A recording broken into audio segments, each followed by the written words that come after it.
नमस्कार दोस्तों, मैं अमृता फिर से हाजिर हूँ। 2-4 दिन पहले हमने पाठ 6 हिंदी का पाठ 6 चित्रकार मोर पढ़ा था। उसको मैंने आधा समझाया था और आधा बाकी है। तो आज की वीडियो में हम पूरा पाठ कंप्लीट करेंगे। उम्मीद है आप लोगों को अच्छा लग रहा होगा। प्लीज़ कमेंट में बताइए अच्छा लग रहा है, नहीं लग रहा है। लाइक कीजिए, सब्सक्राइब कीजिए और आगे ज़रूर भेजिए। तो आइए पाठ शुरू करते हैं। हमने बताया था कि पक्षियों ने समूह बैठाया और ब्रह्मा जी के पास गए रंग मांगने के लिए। इस पे रंग रोगन के कार्य के लिए ब्रह्मा जी ने मोर को उपयुक्त समझा था और सभी पक्षी कतार लगाकर रंग लगाना शुरू किए। जिसको जो रंग पसंद आया वो लगाते गए। इसके आगे अब हम देखते हैं। उसमें ये भी बताया था कि दूसरे पक्षियों को लगाते हुए मोर रंग के परीक्षण करने के लिए अपने में थोड़ा सा लगा लिया करता था। इसके आगे हम लोग पढ़ते हैं। धीरे धीरे एक एक करके सब पक्षी अपना शरीर रंगवा कर चले गए। किसी ने थोड़ा सा रंग लगवाया तो किसी ने बहुत सारा। क्या हुआ, धीरे धीरे सारे पक्षी आते गए और अपने शरीर को रंगवा कर चले गए। किसी पक्षी ने बहुत सारा रंग लगवा लिया तो किसी ने सिर्फ थोड़ा सा। एक रंग तो किसी ने कई रंग लगवाए। जिस पक्षी को जो रंग पसंद आया उसने वही रंग लगवाया। किसी पक्षी ने एक रंग तो किसी पक्षी ने अनेक रंग लगवाए। जिस पक्षी को जैसा रंग अच्छा लगा उन्होंने वैसा ही लगवाया।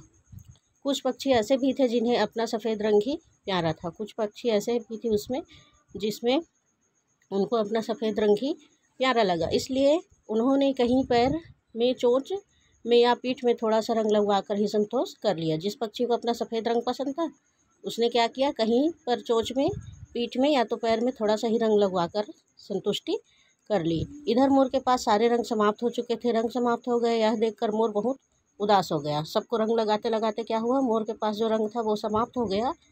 जब उसने देखा कि सारा रंग समाप्त हो गया है तो वह उदास हो गया। सोचने लगा, मैं स्वयं का बिना रंग का रह जाऊंगा।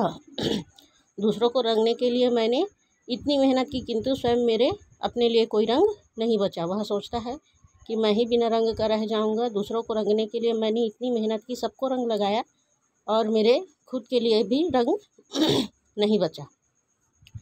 इतने में शांत, गंभीर और चतुर पक्षी उल्लू वहाँ आया। मोर को उदास देखकर वह बोला।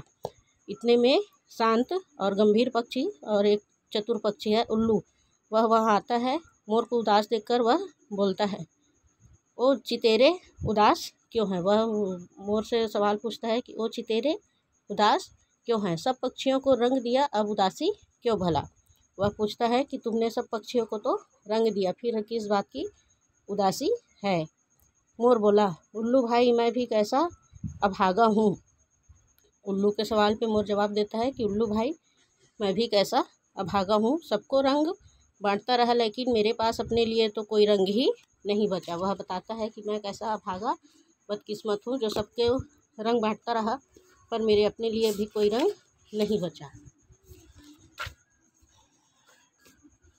इसके बाद मोर की बात सुनकर गंभीर स्वभाव वाला उल्लू पहले तो खूब हंसा। मोर की बात सुनकर उल्लू हंस पड़ता है।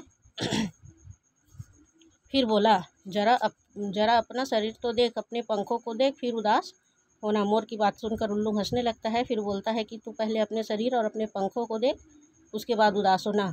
उल्लू की बात सुनकर मोर ने अपने शरीर को देखा तो खुशी से झूम उठा। उल्लू की बातें सुनकर मोर जब अपने शरीर को देखता है तो वह खुशी से झूम उठता है। उसका शरीर तो रंग बिरंगा, ढेर सारे रंगों की फुलवारी बन चुका था। उसका शरीर क्या है, रंग बिरंगा हो चुका था, रंगों की फुलवारी बन चुका था। उसे ध्यान आया, दूसरे पक्षियों को रंगने से पहले परखने के लिए मैं रंग अपने शरीर पर ही तो लगा रहा था। उसने सोचा जब वह पक्षियों को रंग रहा था तो थोड़ा सा रंग अपने शरीर में भी लगा लेता था पक्षियों रंग को परखने के लिए।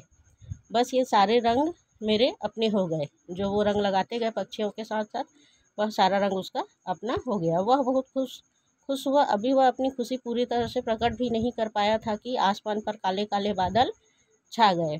उल्लू यह देखकर बहुत खुश हुआ और अपनी खुशी जाहिर किया ही नहीं था कि आसमान पर काले काले बादल छा गए। देखते ही देखते वर्षा होने लगी। जैसे बादल छाए वैसे ही देखते देखते बारिश भी होने लगी।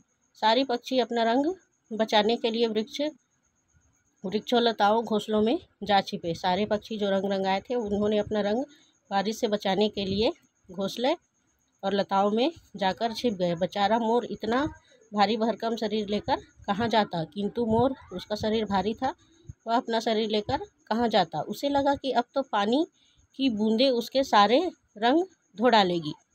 उसे यह महसूस हुआ कि बारिश की जो पानी है, उसकी जो बूंदें हैं, वह उसके शरीर का सारा रंग धो देगी और वह पहले जैसा बेरंग और श्वेत हो जाएगा। और क्या होगा, वह पहले जैसा सफ़ेद रंग का और बिना रंग वाला हो जाएगा। किंतु ब्रह्मा जी ने जो रंग दिए वो क्या इतने कच्चे थी, किंतु ब्रह्मा जी ने जो रंग दिए थे वह इतने कच्चे नहीं थे कि वर्षा के पानी से धुल जाते। वे तो पक्के हो चुके थे, वे रंग पक्के हो चुके थे।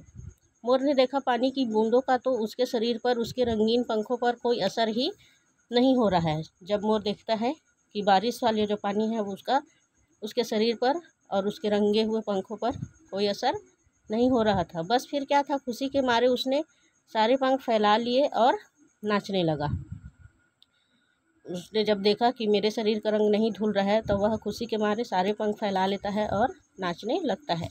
तब से लेकर आज तक मोर जब भी बादलों को देखता है तब अपने शरीर के सुंदर